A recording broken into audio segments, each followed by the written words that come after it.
Welcome to Doc's Daily Dose for Dads, prescribed by Dr. Harrison. This morning I happened to catch a clip from Oprah's network, Fix My Life with Iyanla Vanzant.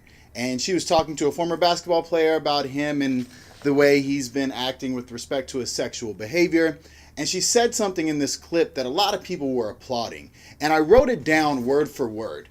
Now, I want to say two things as a disclaimer, three things actually. First off, I never come with an opinion without thinking about things. So I took this entire day. Normally I record my videos around 10, 11 o'clock in the morning. It's almost 8 p.m. I took the entire day to really think about this and what she said because I wanted to give it its real credence and its due diligence in looking into it. Two, she's been doing awesome. She's helping so many people's lives, and in no way do I want to demean her or approach it in any way of being disrespectful towards her and her efforts in helping people. However, number three, I'm not just some random dude trolling on the internet. I actually have the credentials with a PhD in my background, my life experience, and the work that I do with families, parents, fathers, and sons to actually combat what she's saying and have this discussion. So Iyanla, this isn't me trying to bash you or troll you. This is me professionally, intellectually, emotionally, personally sharing my opinion with you and my professional opinion along with my personal on why you're absolutely wrong in what you said today. Now, I wrote it down and I want to read word for word what she said. A man is who his mother makes him to be because she controls the heart. He will demonstrate what his father did, but who he be, that comes from his mother. Let's break that down sentence by sentence. A man is who his mother makes him to be because she controls the heart. Well, this is perpetuating the idea that moms are the nurturers and dads are the providers. That there is no heart when it comes to man, that they should be stone-faced. This is the whole problem with raising young men, is this stereotypical notion that we're only providers, that the heart does come from mom, that dad shouldn't be emotional, vulnerable, and show strength in that vulnerability to show what a true man is supposed to be like, right? Second off, I don't know about everyone else, but my mom and my dad both were providers and they both gave me heart, all of their heart. And what it did was made me such a better person to be able to take from both of them. They didn't fall into those stereotypical roles that you're suggesting with that comment. Second part, he will demonstrate what his father did. I saw my dad do a lot of stuff. I'm talking hardcore narcotics. I'm talking incarceration. I'm talking seeing him do criminal activities in front of me. I'm talking about him slapping the shit out of someone a parent in a basketball game who came out to yell at him while he's coaching in the middle of front of kids.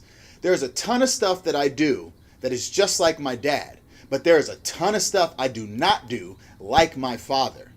There's also a ton of stuff I do like my mother, and there's a ton of stuff that I do not do like my mother. And that's because they played an equal role in raising me. Third line, but who he be, that comes from his mother. Wrong, wrong, wrong. That comes from both parents being providers, not just physically, financially, but emotionally, psychologically, supportive, giving love. That comes from both ends. So my problem with your statement here is that the only way this works is one, if the parents fall into the old stereotypical trap of mom's the nurturer, she takes care of all the emotions and love, and dad goes out and becomes a provider and he does his thing. That's the only way your notion that you describe it as works. The other way that it works that helps perpetuate too is this notion about the black absent father. That's where you see this, because what do most children of absent fathers do? They become absent fathers themselves. So they do what dad did because dad wasn't around to show them what to do. And mom is hard, and they are who mom is because mom is the only heart that they had to lean on in times of, especially when they needed dad around. So it's perpetuating an old stereotype and an old structure, family structure, and it's perpetuating the continuation of the black family with the absentee father. Now, I know you didn't mean to do that at all. And I know I'm breaking it down. But someone's got to challenge that, because there are people applauding that all over the place on Facebook and social media, and no one stopped to think about what you were really saying. And I'm not even sure if you stopped to think about the depth at which you were saying it. It's extremely important.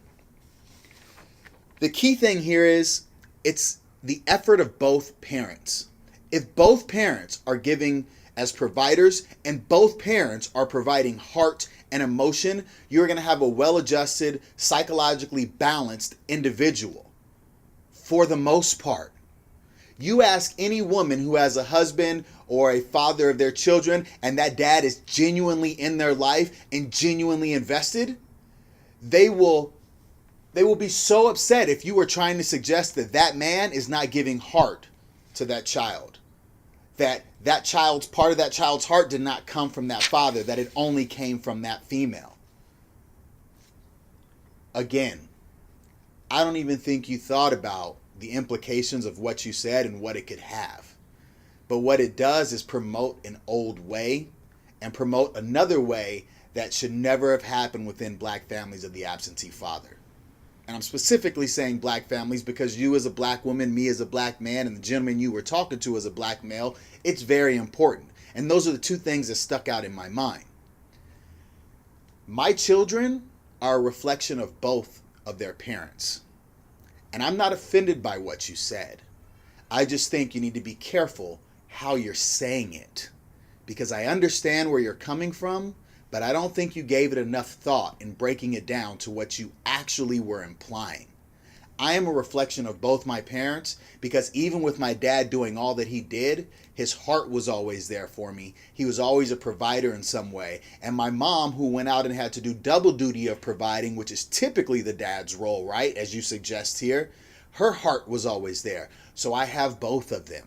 My children will be a reflection of both of them. And if you are being a good parent, a good husband, a good father, a good mother, a good wife, well then you know that it's teamwork as family, and not one person takes one side and one takes the other. We're all in this together. So Iyanla, I would love to have that conversation with you if you want to. I highly doubt I'll hear from you because you're doing bigger and better things. I'm sitting on a back porch patio, right? But don't worry. I hope you get to see this because the message is real.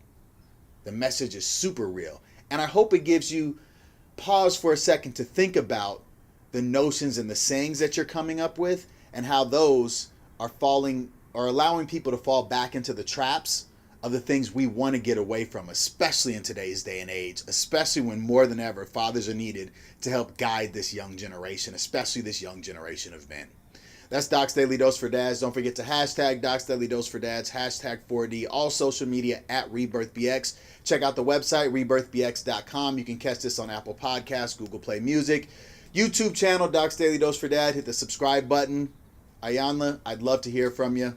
If I don't, I'd love to hear anyone else's comments because I'm sure people have something to say. I'll talk to you guys tomorrow.